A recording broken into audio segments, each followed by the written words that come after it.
बिहार से शुरू हुई जातीय जनगणना की सियासत मध्य प्रदेश तक पहुंच गई है। कांग्रेस ने अपने 11 वचनों में ही जातिगत जनगणना और 27% ओबीसी आरक्षण का वादा कर रखा है। पहले राहुल गांधी और अब कमलनाथ ने इसका समर्थन कर ओबीसी वोटों को साधने की कोशिश की है। इसी हफ्ते मध्य प्रदेश के दौरे पर राहुल गांधी ने महिला आरक्षण कानून में ओबीसी को शामिल किए जाने और कांग्रेस केंद्र की सत्ता में आते ही सबसे पहला काम जातीय जनगणना कराने का ऐलान किया था। भाई और बहनों, देश के सामने एक ही मुद्दा है, कास्ट सेंसस। ओबीसी कितने हैं और उनकी भागीदारी कितनी होनी चाहिए, ये हिंदुस्तान के सामने सबसे बड़ा सवाल है। और कांग्रेस पार्टी की हिंदुस्तान में सरकार है, हमारा पहला काम कास्ट सेंसस होगा। और जैसे ही हमारी सरकार आएगी, हम देश को बता देंगे इस देश में कितने ओबीसी हैं, कौन से कितने जात की आबादी है। अब कांग्रेस अध्यक्ष कमलनाथ ने भी ऐसा ही ट्वीट किया है। उन्होंने कहा है कि मध्य प्रदेश में कांग्रेस पार्टी की सरकार बनते ही जातिगत जनगणना कराई जाएगी और समाज के हर वर्ग को शासन और प्रशासन दोनों में न्यायोचित हिस्सेदारी दी जाएगी। इसके साथ ही कमलनाथ ने ओबीसी को 27% आरक्षण देने का वादा भी दोहराया है। उधर बीजेपी इसे देश बांटने की साजिश करार दे रही है। मध्य प्रदेश के दौरे पर आए पीएम मोदी ने कहा कि देश को जाति के नाम पर विभाजित करने की कोशिश की जा रही है। विकास विरोधी लोगों को देश ने 6 दशक दिए थे। 60 साल कोई कम समय नहीं होता है। वो तब भी गरीबों की भावनाओं से खेलते थे, आज भी वही खेल खेल रहे हैं। वो तब भी जात पात के नाम पर समाज को बांटते थे, आज भी वही पाप कर रहे हैं। उनके शासन में सामाजिक न्याय हाशिए पर था, तब कमजोर की, दलित और पिछड़े की सुनवाई नहीं होती थी। बीजेपी और कांग्रेस इस मामले को लेकर अब खुलकर आमने सामने आ गई है। हमारा बहुत स्पष्ट मत है कि जिसकी जितनी संख्या भारी उसकी उतनी हिस्सेदारी। आज राहुल गांधी जी ने अपना वो वचन बिहार सरकार के माध्यम से पूरा किया। 84% लोग दलित, पिछड़े, अल्पसंख्यक समाज के। मोदी जी बंटवारे की राजनीति करते हैं, सांप्रदायिकता की राजनीति करते हैं, तो उन्हें बाकी सब लोग भी संसाधनों का हक तो सबको मिलना चाहिए ना। या संसाधनों पे सिर्फ और सिर्फ अडानी जी का हक होगा और बाकी सब लोग आपको वोट देंगे? नहीं चल पाएगा मोदी जी। कांग्रेस पार्टी और इनके साथियों की हमेशा से एक ही रणनीति रही है, जनता के बीच में भ्रम पैदा करना, समाज को तोड़ना, समाज को बांटना। जब भी अधिकारों की बात आई है तो केवल अधिकार देखे परिवार के। और मध्य प्रदेश तो वो ऐसा राज्य है, जब से भारतीय जनता पार्टी सत्ता में आई 3 ओबीसी के मुख्यमंत्री दिए। आज केंद्र में अगर प्रधानमंत्री हैं तो वो भी ओबीसी वर्ग से आते हैं। और सबसे ज्यादा घृणा अगर कांग्रेस पार्टी को है तो वो ओबीसी वर्ग से ही है। किसने कहा था कि मध्य प्रदेश में 27% का आरक्षण दें और 27% की आबादी बता दें? वो कमलनाथ जी थे। बहुत स्पष्ट है कि आज कोई भी समाज हो, वो जानता है कि ध्रुवीकरण का एजेंडा केवल चुनावी रणनीति है।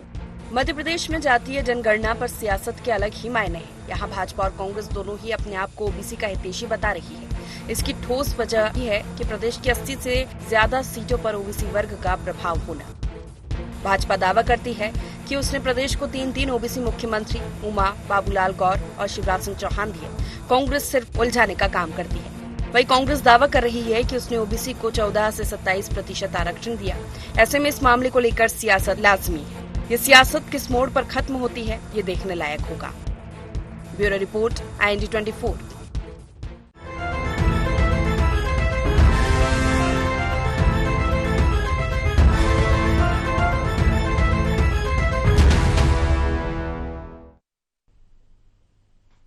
नमस्कार, IND एजेंडा जाति पर जंग में आपको स्वागत है।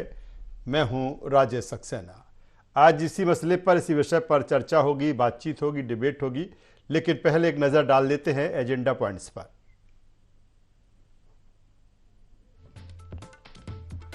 चुनाव से पहले क्यों गरमाई जाति की सियासत? चुनाव में कितना बड़ा मुद्दा बनेगी जातिगत जनगणना? ओबीसी वोटों को साधने चल पाएगा कांग्रेस का दांव? जातिगत जनगणना की मांग भारतीय जनता पार्टी के लिए कितनी बड़ी चुनौती? तो ये अहम एजेंडा पॉइंट्स हैं जिनके इर्द गिर्द आज की हमारी ये चर्चा होगी, बातचीत होगी, डिबेट होगी। और जिस तरह से चुनावी मौसम है, चुनावी समय है, समर है, और यही कारण है कि तमाम सारे मुद्दे चुनावी समर में तैरते हुए नजर आ रहे हैं। अब जो नई जंग छिड़ चुकी है वो जाति को लेकर, क्योंकि जब हम बात करते हैं कि अलग अलग फैक्टर तलाशे जाते हैं इलेक्शन में, चुनाव में, और उसमें एक जातिगत फैक्टर भी होगा। अब कांग्रेस जातिगत जनगणना की बात कर रही है और कह रही है कि जिस वर्ग का जितना प्रतिनिधित्व उतना ही उसकी हिस्सेदारी। ओबीसी को लेकर जिस तरह से कांग्रेस कह रही है कि जिस हिसाब से उसकी हिस्सेदारी इस देश में है उस हिसाब से उसकी भागीदारी नहीं है। राहुल गांधी एमपी दौरे पर आए थे और इसी को लेकर उन्होंने अपने पूरे भाषण में, अपने पूरी स्पीच में इस बात का उन्होंने जिक्र किया। पीसीसी चीफ कमलनाथ भी वही कर रहे हैं और इसको लेकर देश के प्रधानमंत्री नरेंद्र मोदी ने भी कांग्रेस पर सवाल खड़े किए हैं कि 60 से 65 साल आप देश में सत्ता पर रहे, तब आपने क्या किया, और कहीं ना कहीं आप देश को जाति के आधार पर बांटना चाहते हैं। और इसी पर इस समय चुनावी समर में बहस छिड़ी हुई है। इसी मुद्दे पर बातचीत होगी, चर्चा होगी। चर्चा शुरू करें उससे पहले अपने मेहमानों से आपका परिचय करा देते हैं, तारुफ करा देते हैं, फिर इस चर्चा को, इस डिबेट को हम आगे बढ़ाएंगे। 3 मेहमान हमारे साथ इस चर्चा में हैं।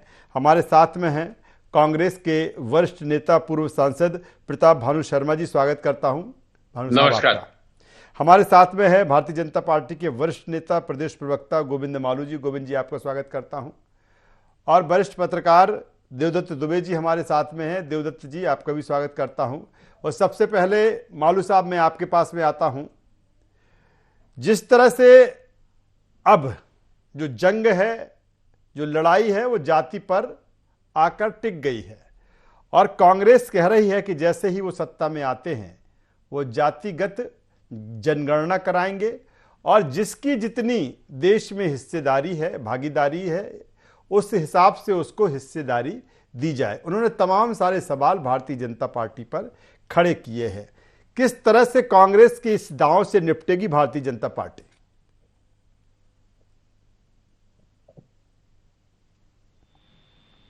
मालू साहब,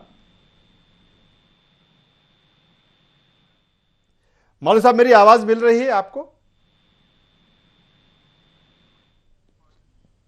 चलिए, मैं प्रताप भानु शर्मा साहब के साथ पास में आता हूं। प्रताप भानु शर्मा साहब, जिस तरह से कांग्रेस, आपके नेता, लीडर राहुल गांधी कह रहे हैं, पीसीसी चीफ कमलनाथ कह रहे हैं कि जैसे ही कांग्रेस सत्ता में आएगी वो जातिगत जनगणना कराएगी। तमाम तरह के सवाल भारतीय जनता पार्टी पर आपने खड़े किए।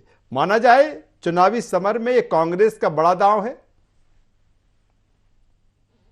राजेश जी, हमेशा कांग्रेस ने ओबीसी के समर्थन को और ओबीसी के सामाजिक न्याय को प्राथमिकता दी है और इस बात को लागू भी किया है आरक्षण के रूप में जी। चाहे नगर पालिका में हो, पंचायत में हो, चाहे नौकरियों में हो, शिक्षा में हो, कांग्रेस हमेशा अग्रणी रही है सामाजिक न्याय की दृष्टि से। जो पिछड़ा वर्ग है, ओबीसी श्रेणी में जो आते हैं, उन्हें भी बराबरी का हक मिले, जिसकी जितनी भागीदारी उतनी उसकी हिस्सेदारी।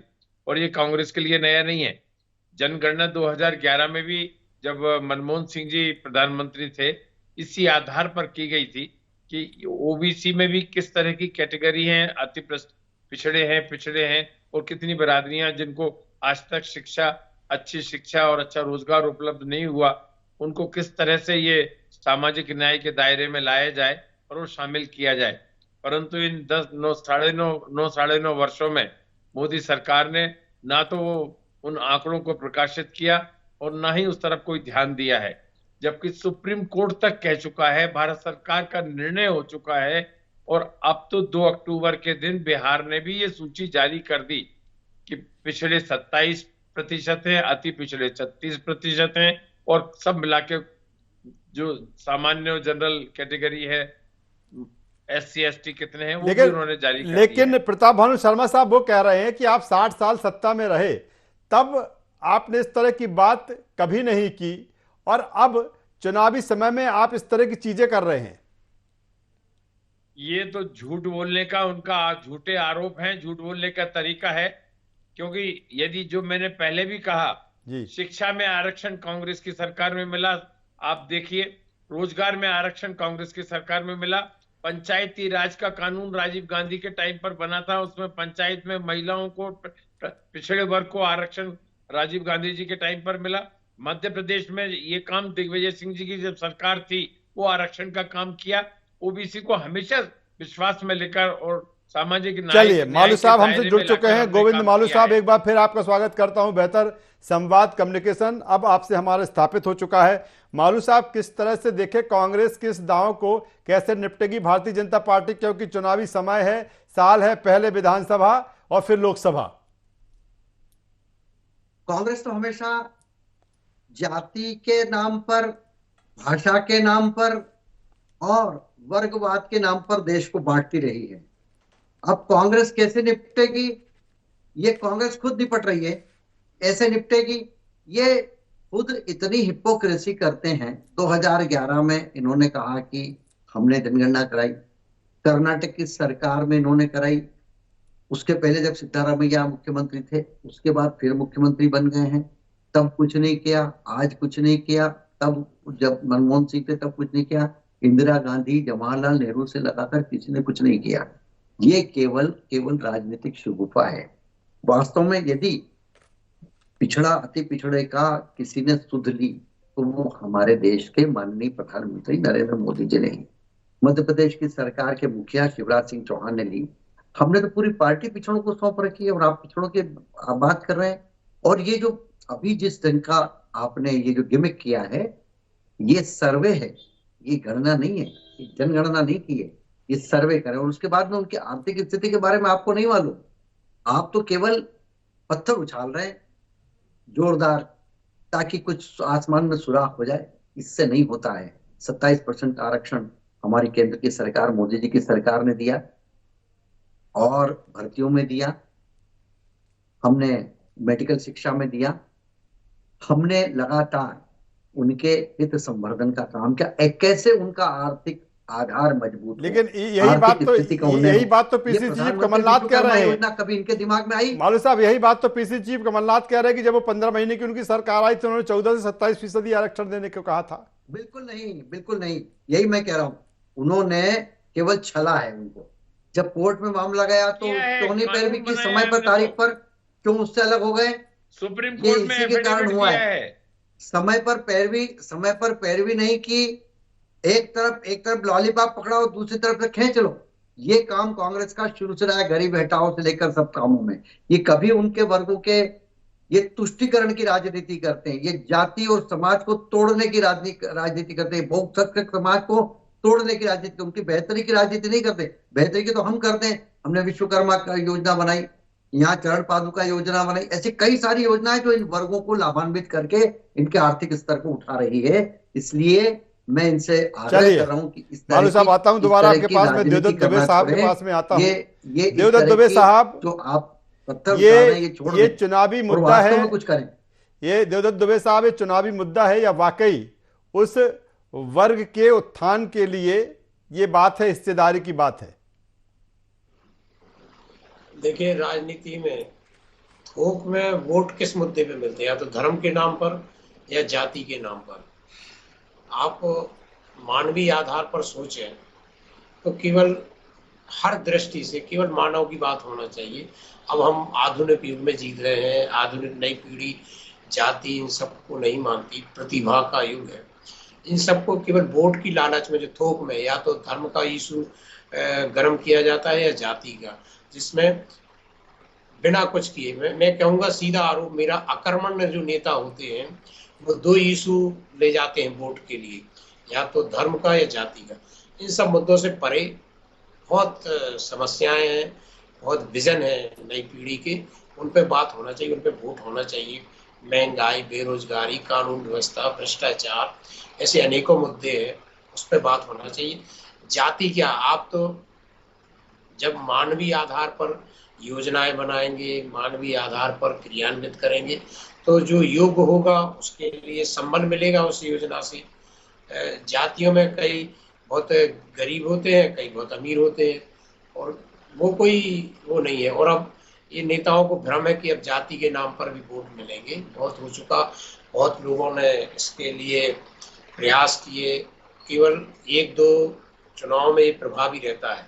पूरा भारतीय राजनीति का आप इतिहास देख लें, जिन जिन ने, मायावती ने जाति के नाम पर कितना किया, पार्क बना दिए लखनऊ में और हाथी और सब किया, लेकिन उनके लिए क्या किया? खुद के जन्मदिन पे 2000 के नोटों की, 1000 के नोटों की गिड्डी और हीरो की माला और वो सब, लेकिन वो जो वर्ग था वो तो वहीं की वहीं था। तो वो भ्रम टूट गया उत्तर प्रदेश में या पूरे देश में, बासपा सिमट गई। ये मंडल वाले भी बहुत चले, लेकिन सब धीरे धीरे आप देखें कि जातियों की राजनीति ज्यादा दिन नहीं चलती और अब ना चलेगी। नई पीढ़ी इसको मानती नहीं है। चलिए, बेहतर बात देवदत्त दुबे साहब आप कह रहे हैं। मैं सीधे एक बार फिर प्रताप भानु शर्मा जी के पास में आ जाता हूं। प्रताप भानु शर्मा साहब, बिल्कुल जिस तरह से कांग्रेस कह रही है, आपके नेता कह रहे हैं कि जातिगत जनगणना कराएंगे और फिर वही हिस्सेदारी की बात आती है, लेकिन अगर बात करें भारतीय जनता पार्टी की, मध्य प्रदेश की ही ले ले, वो कहते हैं कि कांग्रेस तो सिर्फ बात करती है, हमने तो करके दिखाया है। 3 ओबीसी हमने मुख्यमंत्री दिए हैं इस देश को। कांग्रेस ने क्या दिया? कांग्रेस ने भी ओबीसी डिप्टी चीफ मिनिस्टर दिए हैं, मंत्री दिए हैं, और सबसे ज्यादा विधायक मध्य प्रदेश में दिए हैं तो कांग्रेस ने दिए हैं, भाजपा ने नहीं दिए हैं। और सामाजिक न्याय के नजरिए में भी हमेशा कांग्रेस आगे रही है। और एक बात ये सुन लीजिए आप, जो दुहाई दे रहे हैं नरेंद्र मोदी, ना तो ओबीसी श्रेणी में आते हैं, वो तो अपनी कुर्सी के लिए अपने आप को स्वयं के दस्तखत से डिक्लेयर करा लिया, वो गोंची समाज से आते हैं। मोदी तो है ही नहीं कोई श्रेणी उसमें। इस तरह से खुद को घोषित करके ओबीसी श्रेणी में ले आओ आप, और जात बिरादरी के नाम के आप डिवाइड करो, हिंदू मुसलमान के नाम पर समाज को डिवाइड करो। ये सब काम भाजपा के अंतर्गत होता है। और कांग्रेस ने हमेशा सर्वधर्म समभाव की बात करी है, हर समाज हर बिरादरी को साथ लेकर आगे बढ़ने की बात करी है। मैं देवदत्त जी की बात से सहमत हूं, जिन्होंने कहा कि इन्हें चुनावी मुद्दा हमें न धर्म को बनाना चाहिए, न जात बिरादरी को बनाना चाहिए। जो मुद्दे हैं हमारे समाज में विद्यमान, बेरोजगारी, महंगाई, और जो लोग घूमते जो फिर रहे हैं, कुशासन, देखो तो अब मध्य प्रदेश में रोज बलात्कार हो रहा है, सबसे हाईएस्ट पूरे हिंदुस्तान में। प्रशासन इवेंट कर रहा है, पूरा सरकार उसी में बिजी है, दिखावा विकास पर बात करो विकास पर। लाडली बहना के खाते में पैसे, अरे उधार लेकर घी पी रहे हो। विकास पर बात करिए। भानु साहब वो कह रहे हैं, मोदी जी कह रहे हैं, भानु साहब मोदी जी कह रहे हैं 2 करोड़ लोगों को हर साल रोजगार देंगे। भानु साहब 20 करोड़ भानु साहब मोदी जी कह रहे हैं कि विकास में पार्टियां फेल हो गई, इसलिए जातियों का खेल खेल रहे हैं। वो कह रहे हैं विकास में, मोदी जी कह रहे हैं कि विकास में पार्टियां फेल, इसलिए जातियों का खेल खेल रहे हैं। ये मोदी जी ने जाति का खेल शुरू किया है, कांग्रेस ने तो हमेशा सामाजिक न्याय की बात करी है, कोई जाति का खेल नहीं खेला है। सबसे ज्यादा जाति संघर्ष आपके समय हुए, भाषा का संघर्ष आपके समय हुआ, तो उसमें इसीलिए सीमा का संघर्ष आपके समय हुआ। उन्हें सामाजिक न्याय मिले, सरकारी योजना का फायदा मिले, अच्छी शिक्षा मिले, अच्छा रोजगार मिले। ये नहीं है कि 90 सेक्रेटरी बने दिल्ली में तो सिर्फ 3 ओबीसी के हैं। मोदी की नाक के नीचे ये संसद में बयान है राहुल गांधी का, जिसका आज तक खंडन नहीं किया गया। हम तो साक्ष्य के आधार पे बात कर रहे हैं, तथ्य के आधार पे बात कर रहे हैं। अरे देश इसे का समझना चाहिए। इसे को कितने ही बुरा लगे, लगता रहे, सामाजिक न्याय के लिए कांग्रेस लड़ेगी।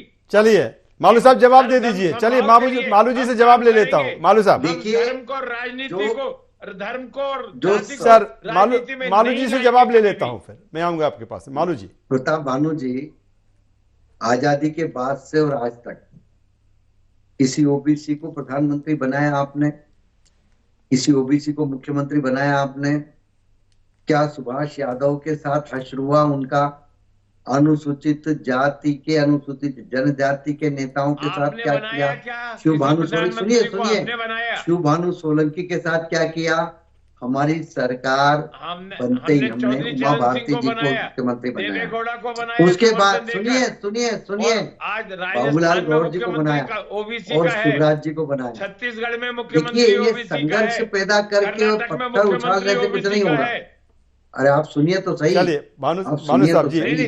मालू सुनेंगे साहब नहीं। बोल रहे, फिर मैं आ जाऊंगा आपके पास। सुनेंगे मालू जी, सुनेंगे, आपने सुनेंगे। मालू साहब जी, मंडल कमीशन की रिपोर्ट आपने लागू की क्या? आपने जो दूसरे आयोग बने थे, पिछड़ा वर्ग आयोग को संवैधानिक दर्जा आप दे पाए क्या आजादी के बाद से आज तक? मैं आपसे पूछ रहा हूँ। आप केवल, हम तो आज हमने बात की 33% आरक्षण महिलाओं को मिलेगा, इधर लाए, अध्यादेश पारित हो गया, कोई हीला हवाला नहीं किया।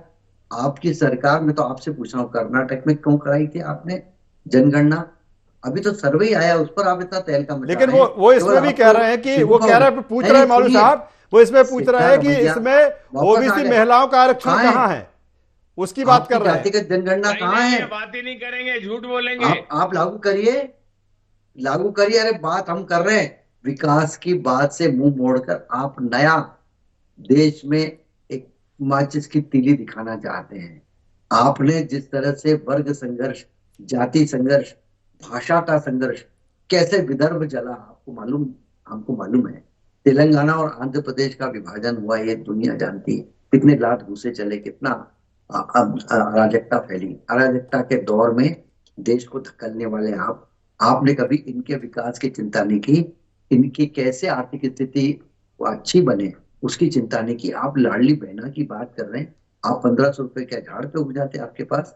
18 साल में आप किसने हमारे लिए दिए? तो कह रहे हैं कि 1000 रुपए कर्जा करके दे रहे हैं। आप कहाँ से दे देते, ये बताओ। चलिए फायर राउंड कर देते हैं, दोनों मेहमानों को आमने सामने कर दूसरा देता करे हूं। तो पाप, हम करे तो पुण्य।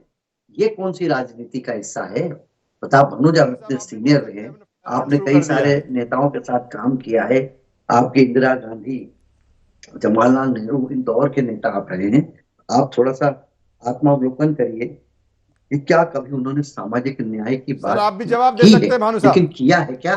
सामाजिक अन्याय के अलावा आपने कुछ नहीं किया। जगजीवन राम के साथ क्या किया? कुछ करने का कांग्रेस दावा कर रहे हैं, डेमोक्रेसी बनानी पड़ी और उनको। जिनने झूठ के आधार पर ही राजनीति करी है, अरे सत्ता के लिए मैं ही आपको अपने आप सच को बता रहा ओबीसी हूँ। डिक्लेयर किया आप है। झूठ नहीं, सच सत्ता बता के रहा हूँ लिए ही कि आज कांग्रेस फॉर OBC डेमोक्रेसी के क्यों लिए बनानी पड़ी? आरक्षण दिया तो जगजीवन राम को कमलनाथ क्यों जी ने धकेल दिया गया? सीताराम कांग्रेस ने केसरी दिया। की क्या हालत की आपने? 27% आपके आरक्षण यहाँ खत्म किया तो दलित, शिवराज सिंह ने किया, पतित, ये नहीं कहेंगे। ये पिछड़े, अति पिछड़े वर्ग की आज उन्हें याद आ रही है। नरेंद्र मोदी आप पिछड़े तो ये वर्ग के नहीं बताइए, है।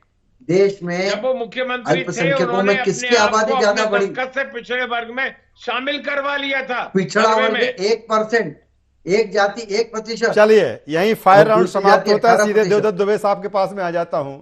देवदत्त दुबे साहब, जब बहस छिड़ चुकी है आरक्षण, जातिगत जनगणना को लेकर, मेरा सीधा सा सवाल, जब ये चीज़ें चुनावी समय में हो रही हैं, कितना असर डालेंगी ये आम वोटर पर, आम जनता पर?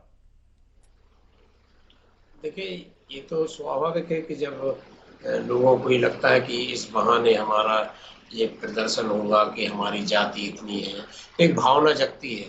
तो जो बात उठाएगा, जैसे प्रत्याशी कई बार जिस जाति का होता है तो उसको उस जाति के लोग वोट देने के लिए आतुर होते हैं। ये मुद्दे हैं, लेकिन ये स्थायी हल नहीं है। ये मैं फिर कहूँगा, ये स्थायी हल भी नहीं है, ये मानवीय दृष्टिकोण भी नहीं है, ये नैसर्गिक न्याय की प्रक्रिया भी नहीं है। केवल कर्म के आधार पर होना चाहिए चयन और सब चीज़ों का, क्योंकि ये तो किसी के बस में रहता नहीं कि हम किस जाति में जन्म लें।